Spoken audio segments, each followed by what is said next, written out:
I decided to respond to the people to who I'm accountable to, rather to this agency right now. So you're the first to hear this, because I think you have a right to hear this.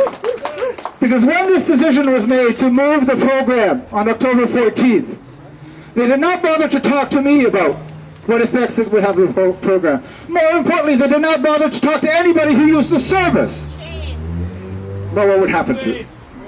So here's my decision, Mary McGowan and Laura Cowan. My decision is not to move. I will not be moving from Sweet Health.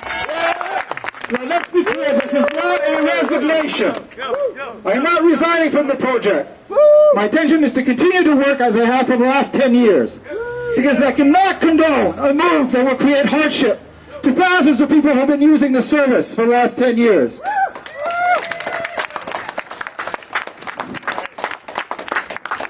More importantly, as some of you know, workers in this establishment have been organizing in the workplace for the last 2.5 years, 3 years. They are now attempting to get a contract with their employer. And over the last 3 years, I've watched a massive exodus of people from this agency leave the agency as a result of intimidation and harassment. What some of us call union busting. Union busting, no. People have a right to organize in the workplace. Yes. And I used to be very, very proud of this organization. Very proud. And some people are probably going to speak about this organization now, so I won't say a lot of things. But now I am ashamed at the way that they're treating their workers.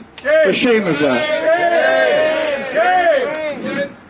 So I'm not going to get too much of the nuts and bolts of what the problem is with this move, but I do have to say a few things. One, they've put out these flyers, put out a response saying that services will not be affected. What people have to understand is that for the last 10 years I've gone to various clinics. Yes, it's true that the clinics will continue. I go to shelters who are 5 to 10 minutes away from here.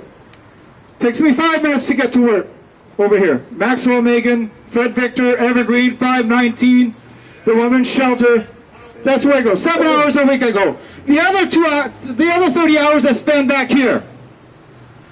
And during those 30 hours I receive people. From Monday to Thursday, people come to these doors. And they come because they need help. They need to pick up their ID. They need a letter. They need all kinds of stuff related to the project. Now, Mary McGowan and Laura Cowan are saying, well, no, you know what, moving the project or the administration all the way to Scarborough will not affect the project. Is an hour to 2 hours traveling to pick up your ID to see me not a hardship? Where do you get the money for the TTC to go? How does that happen? They refuse to address that. I won't say much more about that. I want to end by saying that I've worked here for 10 years, for the last 10 years. I do have to say one more thing in terms of how this works. People have to understand that when I do the clinics, by the way, I have 20 to 25 people lined up to see me. It's a very, very bureaucratic job. I don't have time to talk to people as people tell me their stories about how they lost their ID and et cetera, et cetera. Sometimes just a couple of stories in terms of how those clinics works. You know, as I do my clinic, you know, I watch, you know, some 50 to 60 men, you know, having to sleep on mats preparing to sleep on mats at Maxwell Megan. I watch men as they show me bed bugs on their arms, eaten alive by bed bugs. You know, I hear a taser, you know, a floor up where police are tasering a guy who doesn't want to come out of his room, and I hear him screaming. And I got to keep working because I got 10, 15 people there. I go to Evergreen and I watch a youth come in after being stabbed on the streets, come in for help. And I got to keep working because I have 10 to 15 people. The only time I have to talk to people is when I'm back here. When they come and talk, because I have time then to sit down and to hear them. To hear their stories. And when I walk on the streets, they stop me and they tell me the stories. That's how I heard about Dennis Bowen when he died, walking these streets. Somebody on the streets told me Dennis just died in front of 200 Sherburne. You know, Steve Voss told me a young man hung himself over at Maxwell Megan on the 2nd floor. You know, I hear about Vicky, and I hear about Jeffrey Sear, you know, who died from Danielle. That's how I hear about these things, because I'm here And it's important for me to hear this. And it's important for neighborhood link and street health to hear these things also.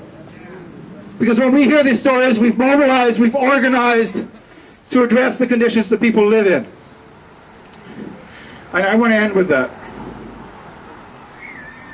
This neighborhood has a long, long, long history of having poor people in it.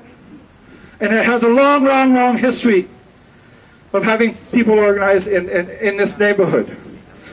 When I went back to look at some of that history, I found out that there were people like Harvey Jackson's in the 1930s who was organizing in the soup kitchens, hostels in the area to talk about what was going on.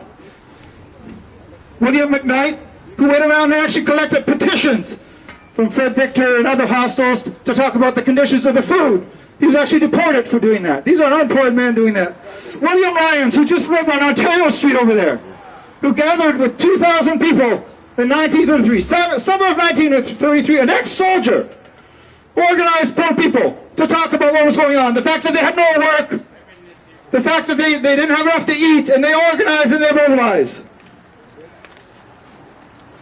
This agency has a long history of organizing. Do you know how Street Health described this demonstration today? I can guess. They said this is a form of intimidation and bullying. They won't be bullied. That's how they talk about this demonstration. They're the ones doing the bullying. I'm the first secretary that ever worked with Street Health. It's true. Oh, hi. Nice. So I'm going to end by telling a story that I found, and I'm going to hear because I think as a worker, by the way, this is really dangerous for me to do this, by the way, right? I don't know what, I have a sense of what's going to happen after this. It's very likely that they'll want to fire me for speaking today. Oh, really?